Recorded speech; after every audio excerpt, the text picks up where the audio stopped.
ಈ ಸಲ ನಿಮ್ಗೆ ಸಚಿವ ಸ್ಥಾನ ಸಿಗಬೇಕು ಅಂತ ಹೇಳಿ ಅಂದ್ರೆ ಈ ಕ್ಷೇತ್ರದ ಜನರು ಅರಿಕೆ ಎಲ್ಲ ಉಟ್ಕೊಂಡಿದ್ದಾರೆ. ಬೇರೆನೋ ಅವಕಾಶ ಕೊಡಿ ಅಂತ ನಾನು ಮಾನ್ಯ ಮುಖ್ಯಮಂತ್ರಿಗಳಲ್ಲಿ ಮತ್ತು ಎಲ್ಲ ಹೇಳಿಗಳು ನಾವು ಕೂಡ ಅದನ್ನ ಜನಗಳ ಅಭಿಪ್ರಾಯದಿಂದ ನಾವು ಕೇಳಿದೀವಿ. ನಿರಂತರವಾಗಿ ಮುಂದುವರಿತಾ ಇದೆ.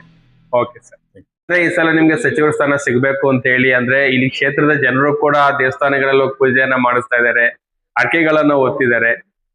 ಹೌದು, ನಮ್ಮ ಕ್ಷೇತ್ರದ ಜನ ಹಲವಾರು ದೇವಸ್ಥಾನಗಳಲ್ಲಿ ಪೂಜೆ ಹರಕೆ ಎಲ್ಲ ಹೊತ್ಕೊಂಡಿದ್ದಾರೆ.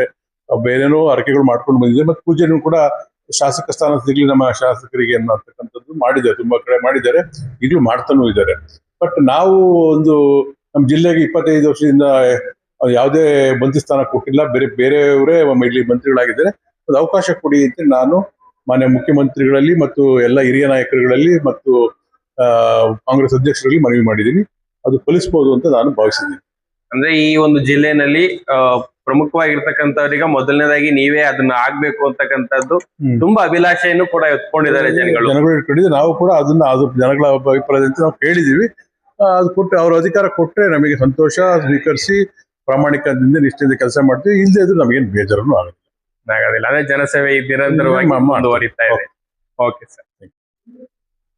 ಸರ್, ಈಗ ರಾಜ್ಯ ರಾಜಕಾರಣದಲ್ಲಿ ತುಂಬಾ ಬದಲಾವಣೆಗಳನ್ನ ಕಾಣ್ತಾ ಇದೀವಿ. ಅಂದ್ರೆ ಈಗ ಸಿದ್ದರಾಮಯ್ಯನವರು ರಾಜೀನಾಮೆಯನ್ನು ಕೊಟ್ಟಿರೋದು ಕೂಡ ಕೆಲವರಿಗೆ ಅಸಮಾಧಾನ ಇದೆ. ಈಗ ಸಿದ್ದರಾಮಯ್ಯ ಮೊದಲು ಹೇಳ್ತಿದ್ರು, ಈಗಲೂ ಹೇಳ್ತಿದ್ರು, ಮುಂಚೆನೂ ಹೇಳ್ತಿದ್ರು. ಹೈಕಮಾಂಡ್ ಏನ್ ಹೇಳುತ್ತೆ ನಾನು ಕೇಳ್ತೀನಿ ಅಂತ ಹೇಳ್ಬಿಟ್ಟು ಸಿದ್ದರಾಮಯ್ಯ ಅವರು ನಿಜವಾಗ್ಲೂ ಕೂಡ ಬಿಜೆಪಿಗೆಲ್ಲ ನಡುಕ ಹುಟ್ಟಿಸ್ಬಿಟ್ಟಿದ್ದಾರೆ. ಯಾಕೆಂದ್ರೆ ಅವ್ರು ಏನೋ ತಿಳ್ಕೊಂಡಿದ್ರು, ಭಿನ್ನಮತೀಯ ಬೆಳೆಯುತ್ತೆ, ಗುಂಪುಗಾರಿಕೆ ಆಗುತ್ತೆ, ಹಂಗಾಗುತ್ತೆ, ಹಿಂಗಾಗುತ್ತೆ, ಒಡಕಾಗುತ್ತೆ.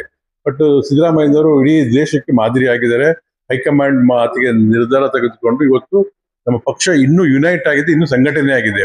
ಇದು ನಿಜವಾಗ್ಲೂ ಪಕ್ಷದ ಹಿತದೃಷ್ಟಿಯಿಂದ ತುಂಬಾ ಒಳ್ಳೆ ಕೆಲಸ ಆಗಿದೆ. ಒಟ್ಟು ನಮ್ಮ ವೈಯಕ್ತಿಕವಾಗಿ ಸಿದ್ದರಾಮಯ್ಯ ಇರ್ಬೇಕಿತ್ತು ಅಂತ ಆಸೆ. ಬಟ್ ಹೈಕಮಾಂಡ್ ಬದಲಿಗೆ ಸಿದ್ದರಾಮಯ್ಯ ರಾಜೀನಾಮೆ ಕೊಡ್ತಾರೆ. ನಾವು ಹೈಕಮಾಂಡ್ ಮಾತಿಗೆ ನಾವೆಲ್ಲರೂ ಕೂಡ ತಲೆಬಾಗಿದ್ದೀವಿ. ಹೈಕಮಾಂಡ್ ಆಯ್ಕೆ ಮಾಡಿದ್ದು ಸಿದ್ದರಾಮಯ್ಯರನ್ನ ನಾವು ಹೈಕಮಾಂಡ್ ಬಿಟ್ವಿ.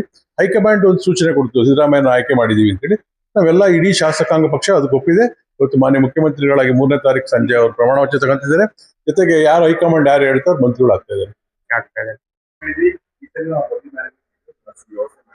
ಸರ್ ನಮಸ್ತೆ. ನಮಸ್ಕಾರ ಸರ್, ಈ ಸಲ RCB ಮ್ಯಾಚ್ ಅಲ್ಲಿ ತುಂಬಾ ಅದ್ದೂರಿಯಾಗಿರ್ತಕ್ಕಂಥ ಸ್ವಾಗತವನ್ನು ಕೂಡ ಮಾಡಿಕೊಟ್ಟಿದ್ದೀರಾ. ಹೌದು, ಪ್ರೇಕ್ಷಕರಿಗೋಸ್ಕರ ಹೇಗೆ ಅನಿಸ್ತಾ ಇದೆ ಸರ್? ಈಗ ನಮ್ಮ ಯುವಕರು ತುಂಬಾನೇ ಕ್ರೇಜಿಯಾಗಿ ಇವತ್ತು ದೇಶಾದ್ಯಂತ ಕ್ರಿಕೆಟ್ ಬಗ್ಗೆ ತುಂಬಾ ಹುಚ್ಚಿದೆ, ಪ್ರಪಂಚದಾದ್ಯಂತ ಕೆಲವು ದೇಶಗಳಲ್ಲಿ. ಅದೇ ರೀತಿ ನಮ್ಮಲ್ಲೂ ಕೂಡ ಎಲ್ಲರೂ ಒಟ್ಟಿಗೆ ನೋಡಿಕೊಂಡು ಒಂದು ಒಳ್ಳೆ ದೊಡ್ಡ ಬಿಗ್ ಸ್ಕ್ರೀನ್ ಹಾಕ್ಬಿಟ್ಟು ಒಳ್ಳೆ ಅದಕ್ಕೆ ಬೇಕಾದಂತ ಒಂದು ಮೈಕ್ಸ್ ಅವೆಲ್ಲ ಹಾಕ್ಬಿಟ್ಟು ಅದ್ದೂರಿಯಾಗಿ ಎಲ್ಲರೂ ಒಟ್ಟಿಗೆ ನೋಡ್ಲಿ ಅನ್ನತಕ್ಕಂಥ ಒಂದು ವ್ಯವಸ್ಥೆಯನ್ನ ಈ ಹೋದ ವರ್ಷ ಮಾಡಿದ್ವಿ, ಹಿಂದೆ ಮಾಡಿದ್ವಿ, ಈ ವರ್ಷ ಕೂಡ ಮಾಡಿದೀವಿ. ಇವತ್ತು RCB ಮತ್ತು ಗುಜರಾತ್ ಟೈಟನ್ಸ್ ನಡೀತಾ ಇದೆ. ಸಾಮಾನ್ಯವಾಗಿ RCB ನಮ್ಮ ಕರ್ನಾಟಕದಲ್ಲಿ ಹೆಚ್ಚಿನ ಭಾಗ RCB ಪರವಾಗಿದ್ದಾರೆ. ನಾವು ಕೂಡ RCB ಗೆಲ್ಲಿ ಅಂತ ವಿಶ್ ಮಾಡ್ತಾ ಇದ್ದಾರೆ. ಅಂದ್ರೆ ಸರ್, ಈಗ ಜನಗಳಿಂದ ಯಾವ ತರ ಒಂದು ಸಪೋರ್ಟಿವ್ ಅನ್ನ ಮಾಡ್ತಾ ಇದಾರೆ? ಜನಗಳು ಸಪೋರ್ಟ್ ಅಲ್ಲ, ಅವ್ರ ಕ್ರೇಜ್ ಆಟ ನೋಡ್ಬೇಕು. ಅವರು ಅಲ್ಲಿ ಸೋಲಂಗ್ ಆಯ್ತಂದ್ರೆ ಮನೆಗೆ ಖಾಲಿ ಆಗ್ಬಿಡೋದು ಜಾಗ.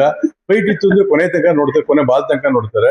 ಫಸ್ಟ್ ಟೈಮ್ ಮಾಡಿದಾಗ ನಾವು ಅದು ಫೈಟ್ ಆಗ್ಲಿಲ್ಲ. ಎದ್ದೆದ್ದು ಆಟ ಮುಗಿಯೋದಕ್ಕೆ ಮುಂಚೆ ಜನ ಖಾಲಿ ಆಗಿದ್ರು. ಜನಕ್ಕೆ RCB ಮೇಲೆ ಕ್ರೇಜ್ ಜಾಸ್ತಿ, RCB ಗೆಲ್ಲಿ ಅಂತೇಳಿ. ಯಾರಾದ್ರೂ ಒಬ್ರು ಗೆದ್ದೇ ಬಿಡ್ತಾರೆ ಅಂದ್ರೂ ಅದಕ್ಕೆ ಕ್ರೇಜ್ ಇರೋದಿಲ್ಲ.